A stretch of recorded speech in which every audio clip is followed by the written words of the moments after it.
Sino dito ang ready today to understand the Word of God? Amen. Kung kayo po ay ready, mag-aral ng salita ng Panginoon, pwede po ba nating palakpakan ng malakas ang Panginoon? Kanina po sa ating pong worship inawit na more of you and less of me. And I pray that would be a very appropriate kind of heart para po sa atin today. That we are appropriating, we are requesting to the Lord that He would look at us, at siya ang maging sentro, ng ating pagtitipon ngayong umaga. Na in fact, siya po ang lumaki, siya ang lumago sa gitna ng ating pagtitipon at tayo ang lumiit. Okay. Kasama ko po ba kayo sa ganyang desire? Amen. And today we will be looking at a life of a known king in the Old Testament by the name of King Josiah. At kung kayo po ay nakakapagbasa ng ng Chronicles, we have in the Bible, First and Second Chronicles, at yung mga istorya ng kings, we can also find, we have books known to be First and Second Kings. And we will be looking at King Josiah, one of the greatest king, who reigned in Jerusalem. Okay, and he has a very particular life where we can get some insight tungkol po sa salita ng Panginoon. And kung kayo po ay ready na, I will be reading to you part of Second Chronicles. And if you have your Bibles with you, open nyo lang po yan sa 2 Chronicles chapter 34 and 35. We will be dealing with those chapters in the Bible. Again, 2 Chronicles chapter 34 and 35. And I would like to show you here, 2 Chronicles chapter 34 verse 2. And this actually summarizes the life of King Josiah.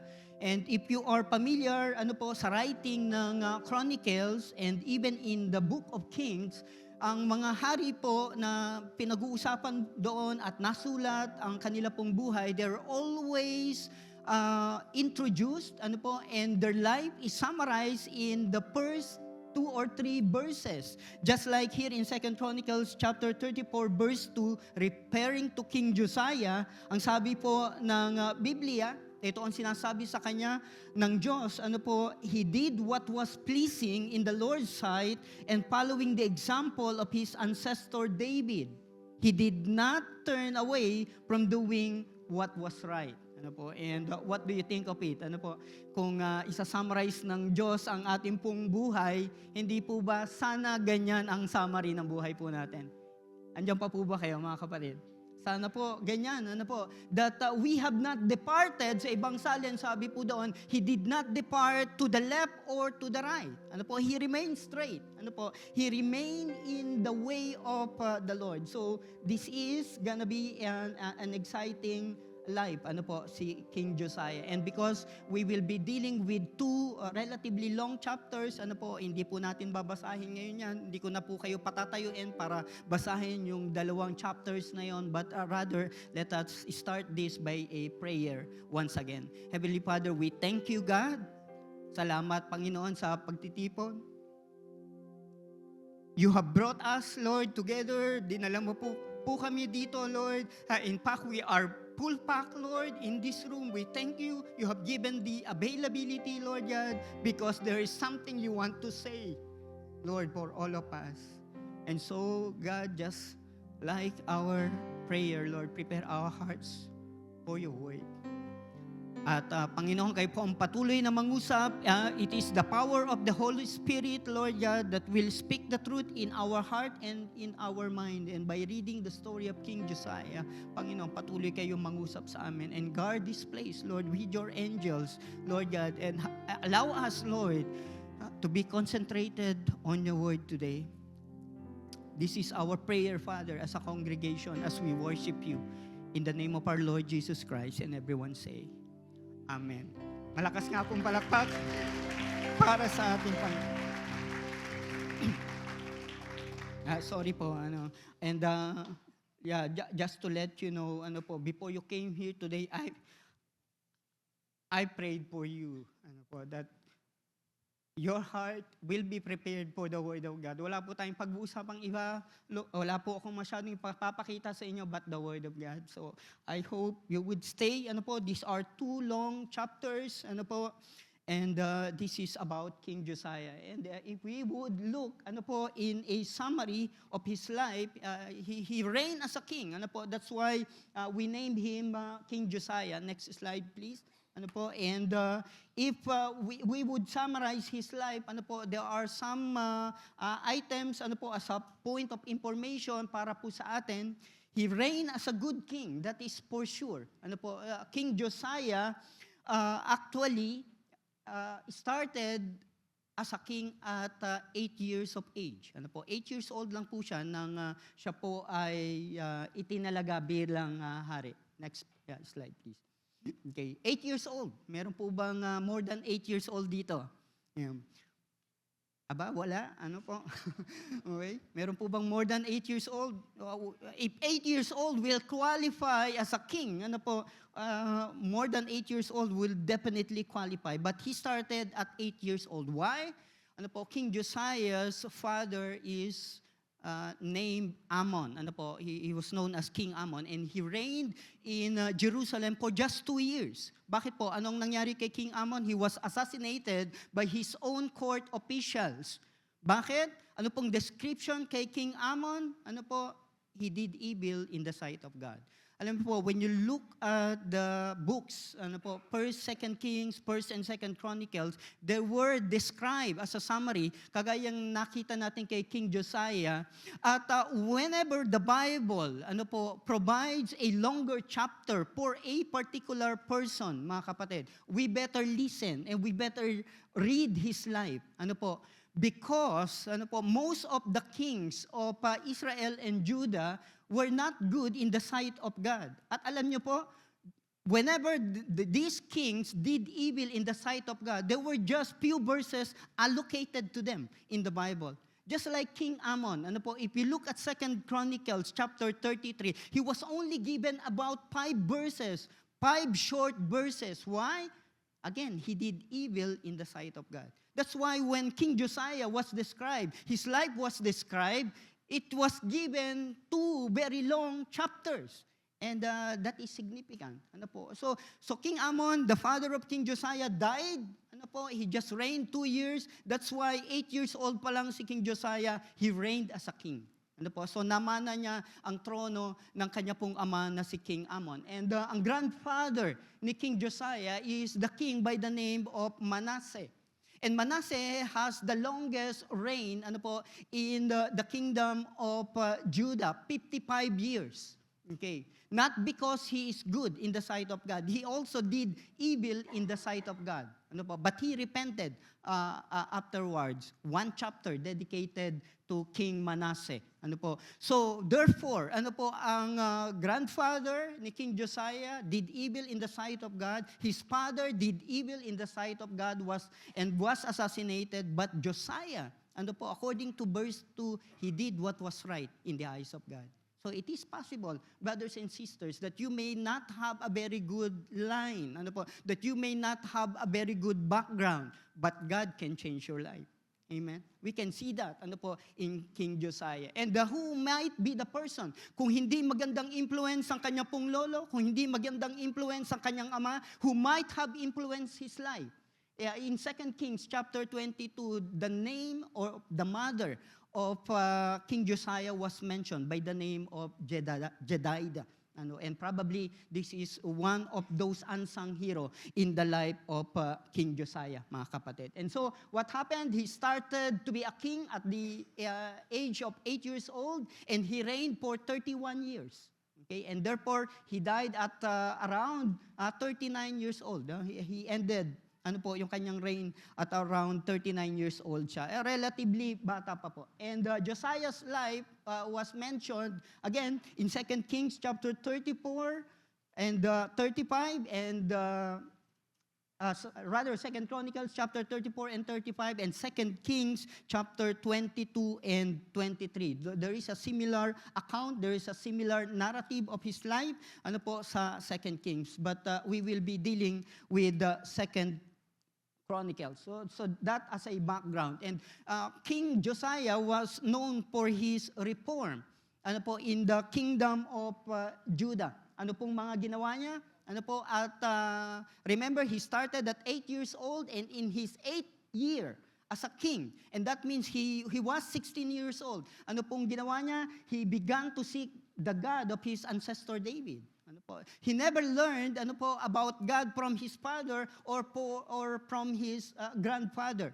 But he learned ano po probably from other person, and he began to understand that po the God of David, Yahweh, is the true God, and he began to seek him. So nagsasaliksik po siya. Ano po, inalam po niya.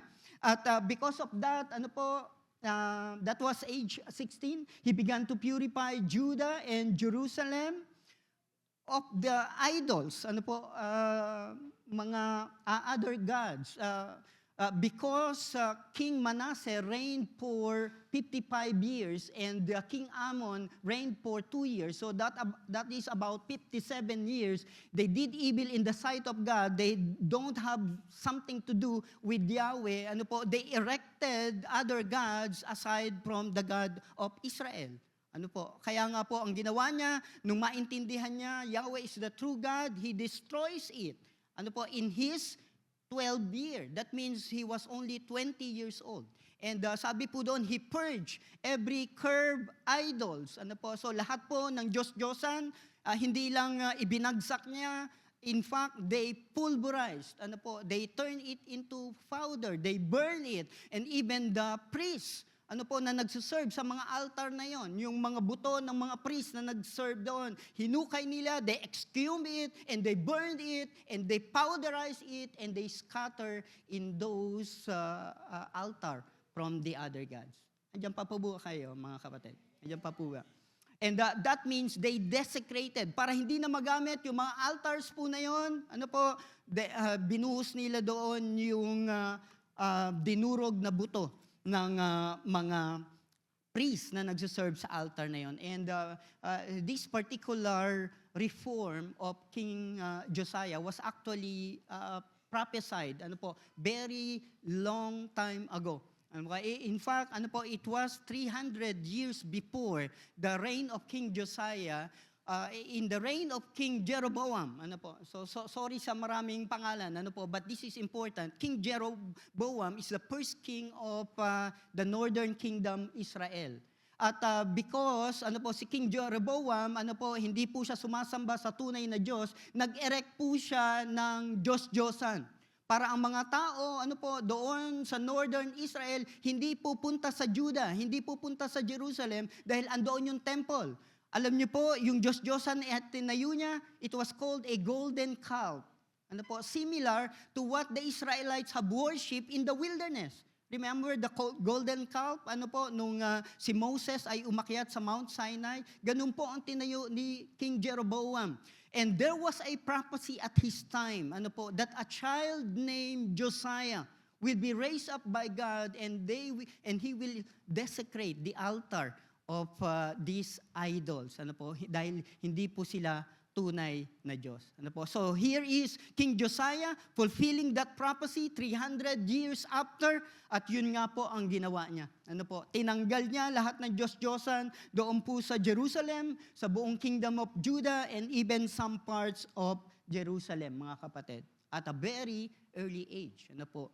He started it at 20 years old. And when he was 26, and the Bible tells us in the 18th year of his reign, ano po, so 26 years old siya, after niyang tanggalin, ano po, yung mga idols na yun, after he destroyed all those altars for Baal, for other gods, he restores, ano po, the temple who lies in ruin.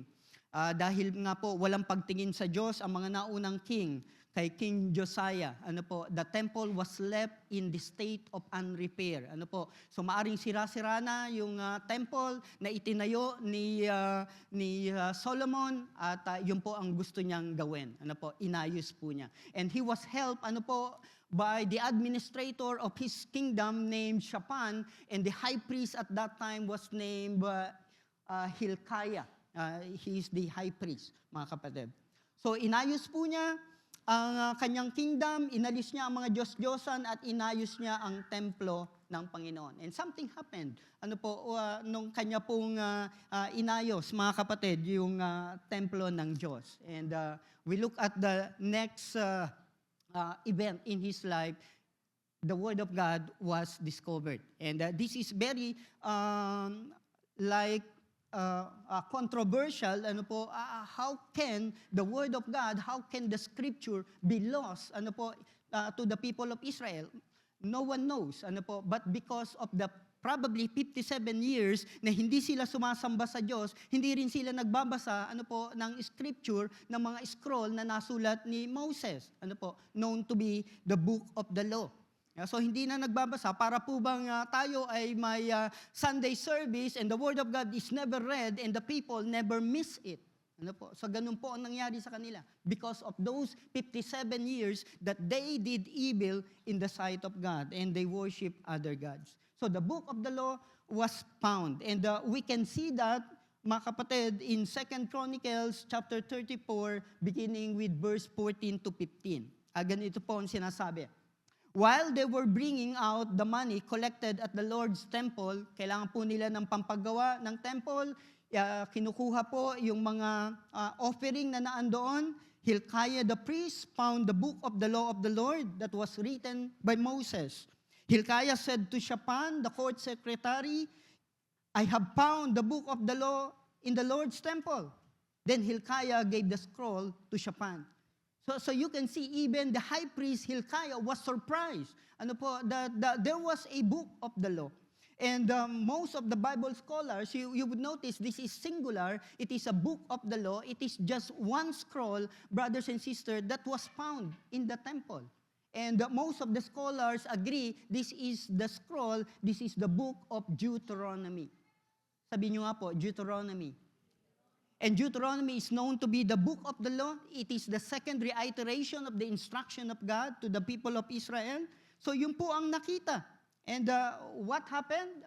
The scroll was read to King Josiah. Remember, this is the first time nakita ang book of the law. So Josiah has no idea na merong book of the law. And in fact, he never knows it. He never heard about it. It was the first time. And it was read to him by Shaphan. So binasa po sa kanya, mga kapatid, yung book of the law na yan. At ano po ang nangyari? Okay, he tore his clothes. Sinira po niya ang kanyang kingly garment. He gave instruction to inquire to the Lord. 2 Chronicles 34:19 to 21. Nung marinig niya, binasa po sa kanya yung buong Deuteronomy at nung marinig niya, because there are commandments then, he understood, King Josiah understood, they are never doing what God had actually instructed. Nalaman po niya, as a people of God, as an Israelite, na hindi nila nasusunod ang mga batas ng Diyos. Yun po ang kanyang na-discover. Kaya nga po, sinira niya ang kanyang damit bilang hari. This is a symbolic act na siya po ay he humbled himself before God. He is very grieved nung pangyayari po na ito. At nag-inquire po siya. Sabi po niya kay High Priest Hilkiah at kay Shaphan, you inquire to the Lord. Tungkol dito sa na-discovery nating scroll. Tanungin niyo ang Diyos, ano ang kanyang sasabihin tungkol sa atin dahil alam niya hindi nila nasunod. And there was a prophetess by the name of Huldah at siya po ang nagbigay ng response ng Diyos. So pinaalam ni King Josiah ano ang masasabi ng Diyos? At ito po ang response ng Panginoon.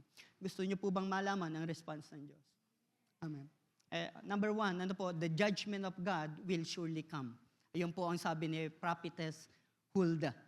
So yung sinabi ng Diyos na mangyayari sa kanila because hindi sila sumusunod sa Diyos, mangyayari ngayon. So that is the bad news. So masusunod kung ano yung judgment ng Diyos.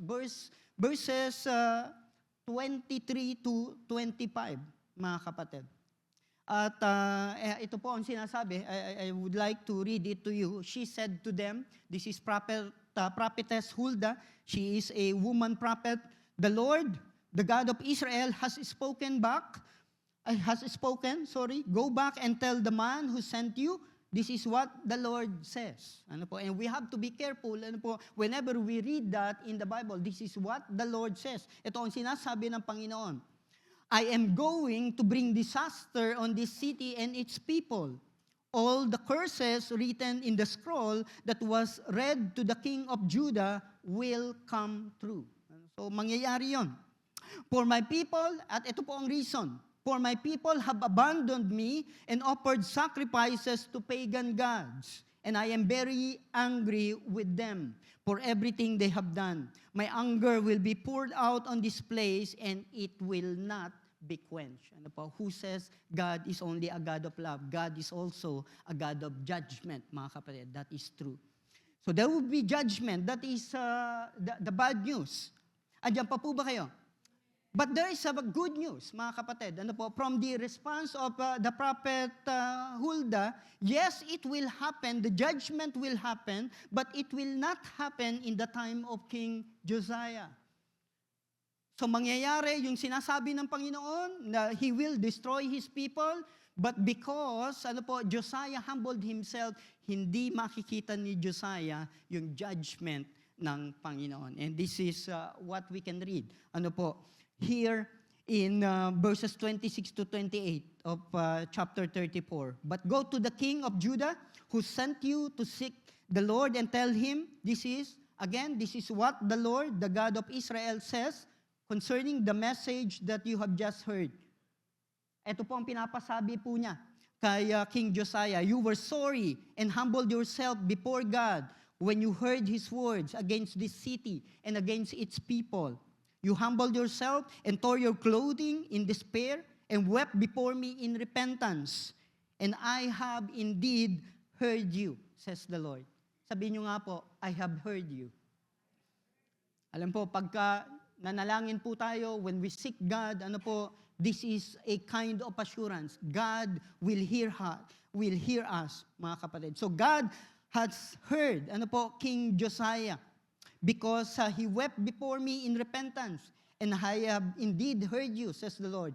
So, because of that, I will not send the promised disaster until after you have died and been buried in peace. You yourself will not see the disaster I am going to bring on the city and its people. So that was the bad news, and the good news. The bad news is the disaster will come. The good news is it will not come until Josiah died. Hindi niya makikita yung judgment ng Panginoon. And that is mercy, in the part of God. Mga kapatid, sometimes we treat the delay of God. Pag nagkasala po tayo, we do not receive the immediate repercussions ng sin natin. It doesn't mean it will not come, mga kapatid. It simply means God have mercy. He delays it for some reason. Andiyan pa po ba kayo? And so, that was the response of God. And what was the effect to King Josiah? Nung marinig po niya ang book of the law, when it was read to him, nung mabasa sa kanya ang book of Deuteronomy, ang naging effect kay King Josiah? And number one is this: Josiah immediately made religious reform, in the kingdom of Judah. Ano pong klase ng reform ang kanya pong ginawa? God had instructed actually, from the time of Joshua and even in the book of Deuteronomy that they need to read the book of the law, that they need to read the instructions of God. But again, for more than 57 years, it never happened. So ano po ang ginawa ni King Josiah? Siya mismo ang nagbasa ng salita ng Panginoon sa lahat ng tao ng Israel. He invited all the people of Judah. He invited all the people in Jerusalem. He invited all the people that are remaining in the northern part of Israel, and he read the word of God to them as their king. Remember, he is just 20 plus years at this time. Okay? So he read that, at hindi lang binasa po niya, he made a promise. Kagaya po ng ginawa ni Joshua. Bago po sila pumunta sa promised land. Sabi po ni Joshua, as for me and my house, we will serve the Lord. Ano po? Bahala kayo kung sino ang gusto nyong sundin. But para sa akin, susundin ko ang Diyos. Ganyan din po ang ginawa ni Josiah. Binasa sa kanila ang book of the law and he pledged to obey the Lord by keeping all his commands, laws, and decrees with all his heart and soul. Sabi niyo nga po, all his heart. Buong puso, buong kaluluwa, sabi po niya. He promised to obey all the terms of the covenant that were written in the scroll. At hindi lang po siya ang nagbigay ng promise, he actually required everyone in Jerusalem and in the people of Benjamin to make a similar pledge. Mangako din sila. The people of Jerusalem did so, renewing their covenant with God, the God of their ancestors. In other words, King Josiah wanted to bring them back, in right kind of worship to the Lord and by obeying His commands. Okay. Ano pa po ang ginawa niya? As a part of reform, he continued, to remove all the other gods and all the other idols, in Jerusalem and Judea. So Josiah removed all detestable idols from the entire land of Israel and required everyone to worship the Lord their God. So sino na lang ang i-worship nila? Si Yahweh. Lord, capital. This is the only true God of Israel. And throughout the rest of his lifetime, they did not turn away from the Lord, the God of their ancestors. Because of the influence of King Josiah, brothers and sisters, hindi sila sumamba sa ibang Diyos-Diyosan sa panahon na siya po ay hari magmula noon. Amen?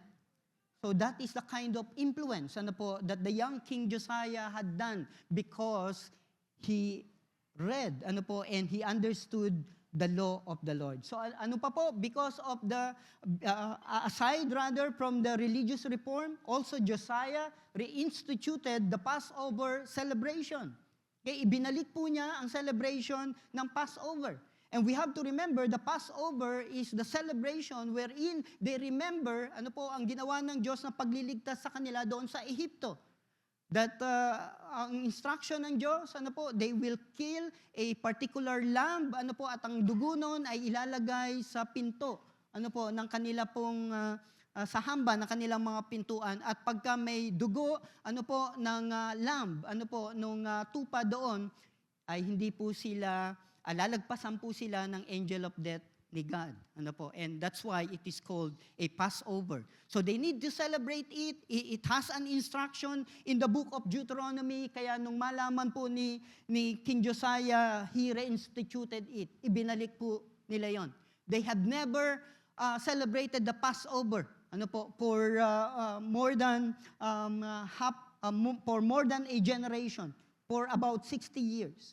At ganito po ang nangyari. He put in service all the priests and all their family divisions according to the instructions of David and Solomon. Meron pong kanya-kanyang role ang mga Levites, ang mga priests, tungkol sa Passover celebration. Ginawa po niya yon. Pinagawa niya po yon. And the priest processed the Passover lambs according to the instructions of Moses. May mga dapat gawin, tungkol sa Passover lamb. For example, kailangan po nilang ubusin yon, sa araw ng celebration. Wala pong dapat matira sa kinabukasan. Okay, one time. At isa pa, hindi nila, walang buto na dapat mabali, doon sa Passover lamb na kanila pong kakainin. Because it is a picture of our Lord Jesus Christ, sa kanya pong sacrifice. Remember, ang ating Panginoon, wala rin pong buto niya ang nabali at kailangang baliin. That is a picture of the Passover lamb. At alam niyo po ba gaano karami ang kanilang Passover lamb? When King Josiah instructed its celebration, okay?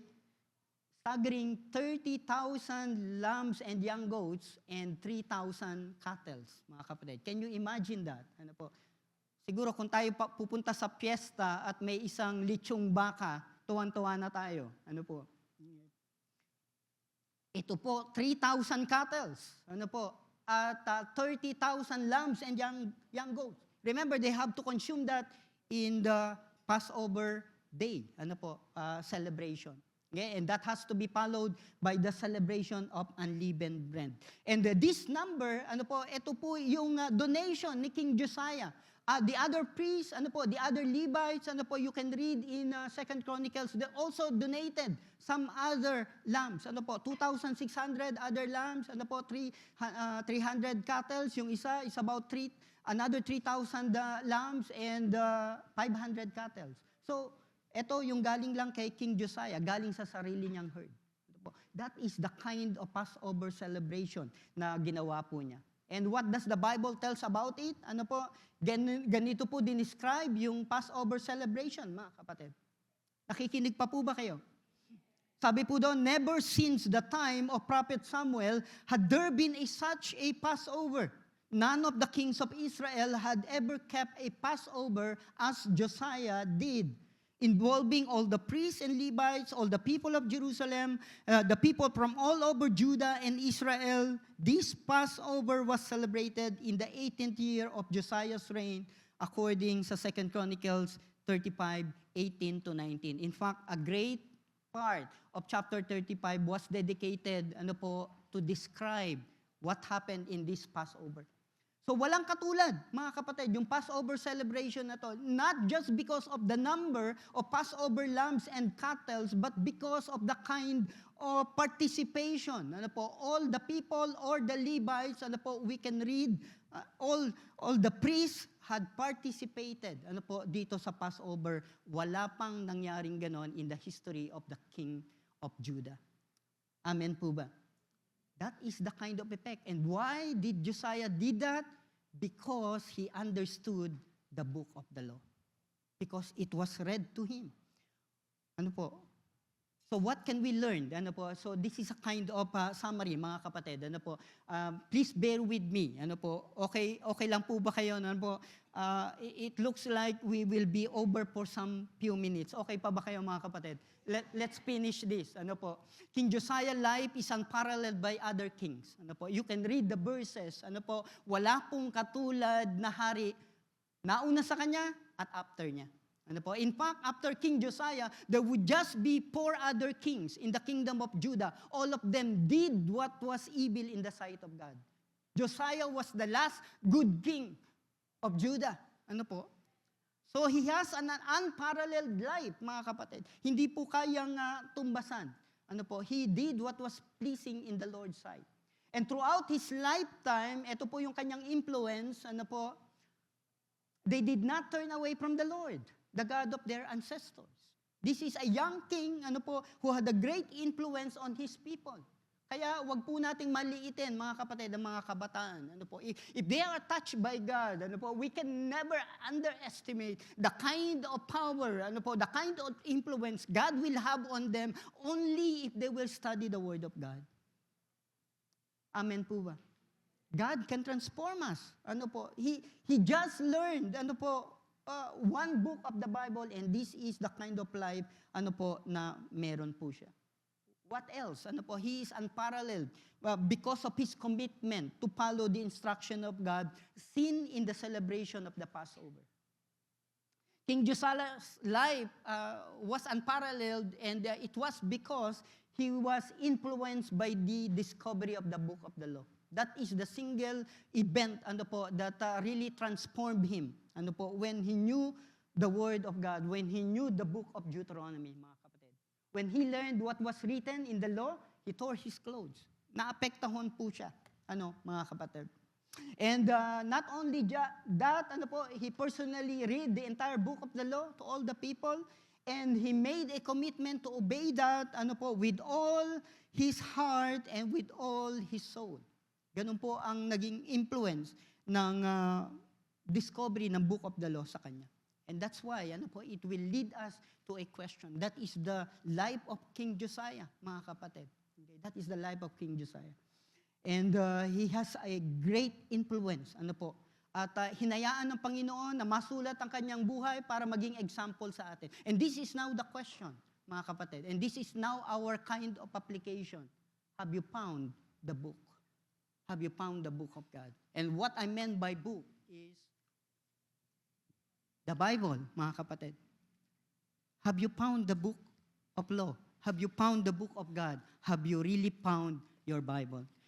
Hindi kagaya ng time ni na King Josiah, their problem is that they do not have a copy of the book of the law. They lost it because of the king that did evil in the sight of God. Hindi yan ang problema po natin. In fact, our problem is that there are more copies of the Bible that we can consume. There are more translations available to us that we ever need. At hindi natin nakikita ang importance po nito.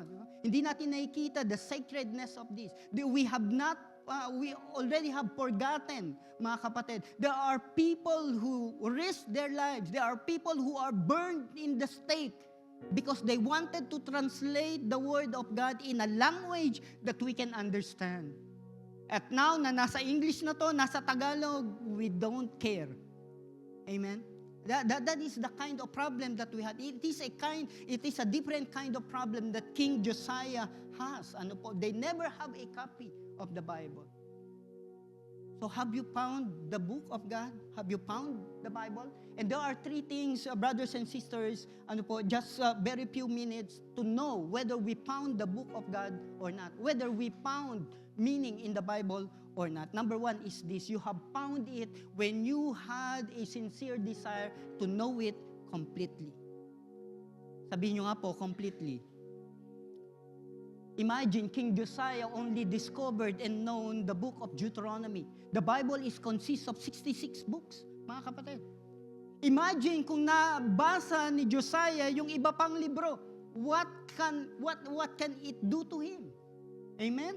Just one book he have known. Pero tayo, available sa atin, 66 of the Bible. Do we have a desire to know God through these 66 books?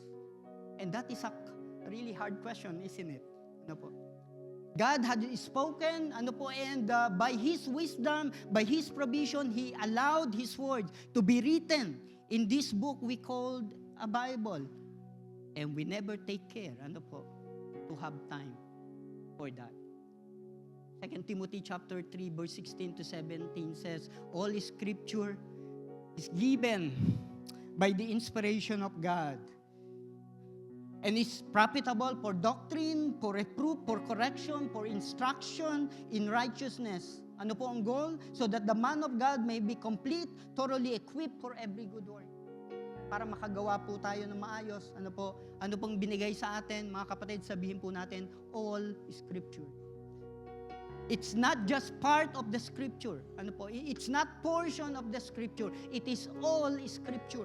The whole 66 books. Psalm 119 verse 130 says, the entirety of your word is truth, and every one of your righteous judgment endures forever. Hindi mawawala yung salita po ng Panginoon. It has value. The entirety of the Word of God, yung kabuuan ng Biblia, yung kabuuan ng salita ng Panginoon. Yun ang katotohanan. Hindi portions of it. What we are doing right now, is just, okay na tayo that we read one verse. Okay na tayo that we are reading verses. Kapatid, the verses is not the all Scripture. The chapters and verses in the Bible was not invented by man until 15th century and 18th century. Kaya po yung unang Scripture, ang sabi po doon, they search the Scripture. Hinahanap nila dahil walang biblical address, walang chapter, walang verse. At nung maimbento ng tao, mas madali yan para sa atin, but it did something negative. Naging okay na sa atin yung verses. Mga kapatid, let us not read verses. Let's read chapters, let's read book, let's read stories. Because there lies the truth of God. For example, if we will just look at 2 Chronicles chapter 34, few of these verses, and you never read chapter 34 and 35, you will never understand the full life of King Josiah. Amen? Because his life is contained in 2 chapters. Bakit verse lang ang babasahin po natin? Amen? And I'm referring to our personal study, mga kapatid. We don't have time, but we have 1 hour to travel. We have 1 hour or 2 hours sa ating commute. Instead of listening to music, mga kapatid, instead of watching Netflix, Bakit hindi ka makinig sa audio Bible? Bakit hindi Bible ang basahin mo habang nagko-commute ka? The entirety of your word is the truth. Amen. The second point is this, mga kapatid. You have found it when it transformed you. Because the Bible is the Word of God. It is living and active and sharper than any two-edged sword, piercing even to the division of soul and spirit and to the joints and marrows. It is the discerner of the thoughts and intents of the heart.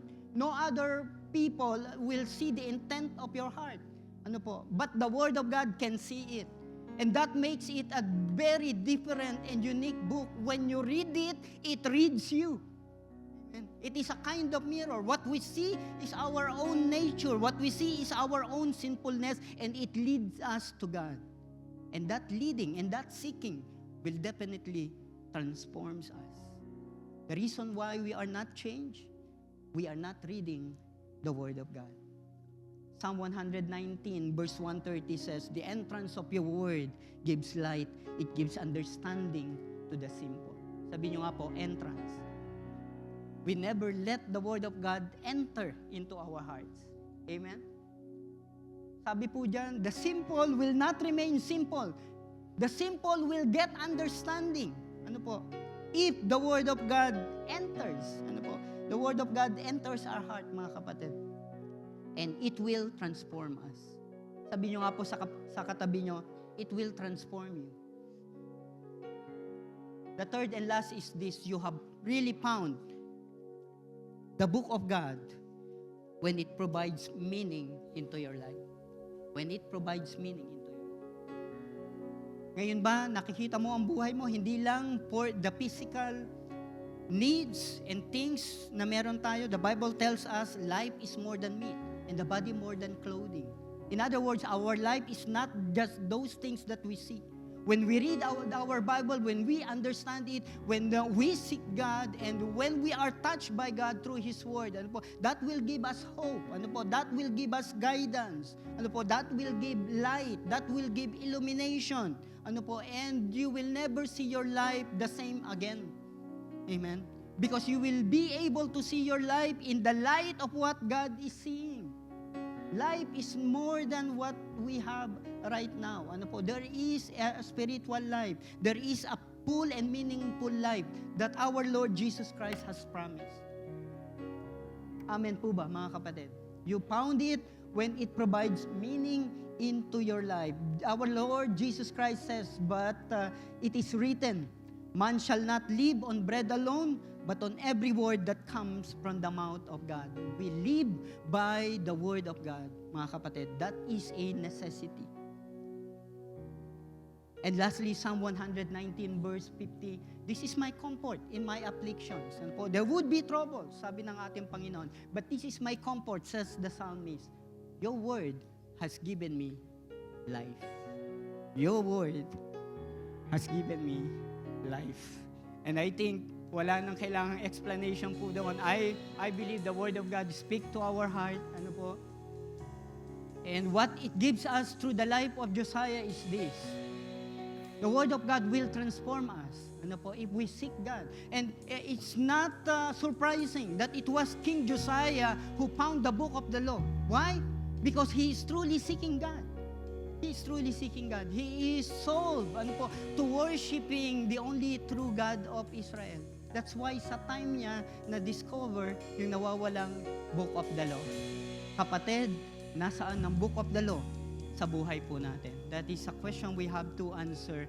But God has promised a lot of good things if we will continue to seek Him and we seek Him with all our heart in His Word. Amen po ba? Pwede po ba natin palakpakan ng Panginoon? And let's worship Him. Let's worship Him. Hallelujah. Let us continue to be in the attitude of worship. And right now, can we just raise our hands today as we offer everything to our God? Make my heart, make my hands pure and holy for your glory. Make my heart, make my hands pure and holy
pray.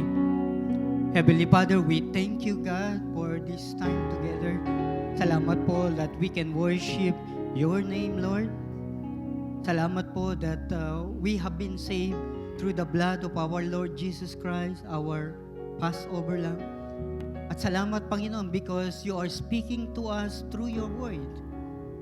Lord, help us, God. At patawarin mo po kami sa mga time, Lord, hindi po namin binibigyan ng importansya ang inyong salita. Because the truth of the matter is, we don't believe it to be your word. So Lord, hayaan mo po, Panginoon, that today, God, we look at your word as your word. Na ito po ay salita mo, Panginoon, at meron kang mga pahayag na nais mo para po sa amin, Lord God. Help us, Lord, to delight in your word. So that we may know you better, Lord God, and we can love you more, Lord, and we can follow and obey you. Salamat po, Panginoon, Lord God. Alam po namin kasama ka namin, Lord God. I just pray for your people today, Lord God. Let your blessing be upon your people, Lord. Bago po kami lumisan sa lugar na ito, Lord, hayaan mo po ang pagpapala ng iyong mapagpalang kamay, Lord, ang biyaya at provision na nagmumula sa iyo, ang tanggapin ng iyong mga anak, Lord, yung may mga nangangailangan ng kagalingan mula sa iyo, Lord. Let your healing flow. You are our greatest healer, Lord. Kayo magbigay ng kagalingan at kalakasan sa inyong mga anak. Provide hope and peace, Lord, for your people. So, and strengthen your people today, Lord God, so that we can follow you.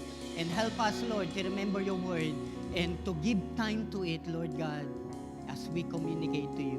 Salamat, Panginoon, na inyong pagpapala ang matanggap ng inyong mga anak mula sa inyong banal na Espiritu. At Father God, I pronounce blessing for all your people in the name of the Father, the Son, and the Holy Spirit. And everyone say, Amen.